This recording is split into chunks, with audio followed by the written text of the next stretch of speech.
আমি মানেই অশান্তি, শুরুই হয় অশান্তি দিয়ে। তবে আগে যেটা ছিল সেটা ছিল ফিল্মে এই এফডিসিতেই আমি 7 পার্টি কাজ করেছি। 4 দিন 5 দিন বাসায় যাইনি।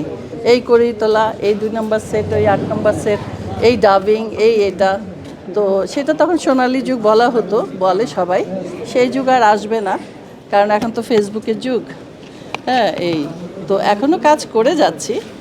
তো এখন ছবিতে করছি না, নাটকে করছি। নিজেই চ্যানেল খুলে ফেলছি, কি করব, কাজ তো করে যেতে হবে।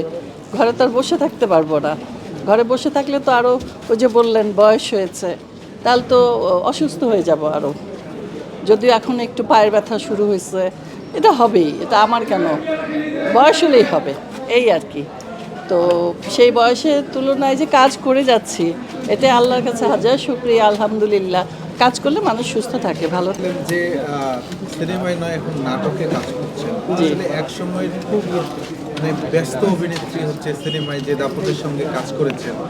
এখন আসলে এই নাটকে নিয়মিত হওয়ার আসলে কারণটা কি? সিনেমায় বা আপনাকে দেখা যাচ্ছে না কেন? সিনেমা তো সেরকম হচ্ছে না। তো আমি যেমন 800-র উপরে ছবি করেছি, সিনেমা সেভাবে হচ্ছে না, হলগুলো নেই। যারা টাকা লগ্নি করবেন, ব্যবসা করে যদি টাকাটা ফেরত না পায়, তাহলে তারা কেন ব্যবসাটা করবে? লস দিয়ে তো কেউ ব্যবসা করে না। একটা আলুওয়ালা ব্যবসা করলেও চিন্তা করে যে আমার দিন শেষে অন্তত 200 টাকা লাভ আসুক। তো সিনেমার বেলাও তাই, এখানে কোটি কোটি টাকার ব্যাপার। তো ব্যবসা করে যদি আমি না লাভ পাই, আমি তো করব না। সেটা আমি আমার নিজের বেলাও করব না। তো এই জন্য ছবি সেরকম হচ্ছে না, আমাদের সেরকম চরিত্র নেই, সেই ডিরেক্টর নেই, সেই প্ল্যাটফর্ম নেই। এই জন্য ছবি হচ্ছে না দেখেই আমরা যে করছি না তা না।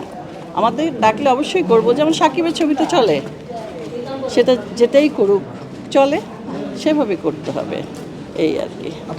আমার এখন পরিকল্পনা তো ছবি, নাটক যে করছি, অভিনয় করছি, এটাই আমার চ্যানেলটা চলুক। হলেই তো, যদি সেরকম সুযোগ হয় তাহলে পরিচালনা যাব। যদি সুযোগ পাই, আগে দেখি কতটা সাকসেস হই আমার চ্যানেল দিয়ে। আপু, আরেকটা ব্যাপার সেটা হলো যে রিনা খান মানে একটা সংসারে অশান্তি। হ্যাঁ, যেটা এখনো মিস করেন কিনা সেই সময়টা? নাটক তো তাই করে। আমি মানেই অশান্তি, শুরুই হয় অশান্তি দিয়ে। তবে এখন অনেক পজিটিভও করছি।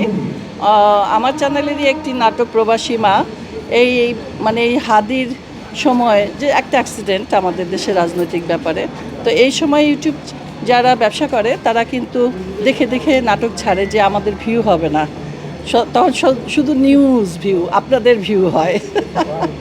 আচ্ছা, তো ওইটাই বলছিলাম যে ওই নাটকটা ওই সময় ছাড়তে পারিনি, পরে আবার যখন ছাড়লাম তখন আবার আমাদের হাদির শহীদ হওয়ার মানে খবর পেলাম।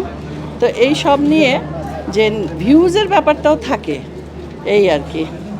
এটা আপনার ওই পেজে দেখলাম, মানে আপনার পারিবারিক একটা বিষয় তুলে ধরেছেন, সন্তানের মানে আপনার পুত্রবধূকে নিয়ে যে পরিচয় দিতে ভয় পেত। আসলে সেটা গল্প হয়ে গেছে এখন, কিন্তু সেটা ছিল সত্যি কাহিনী।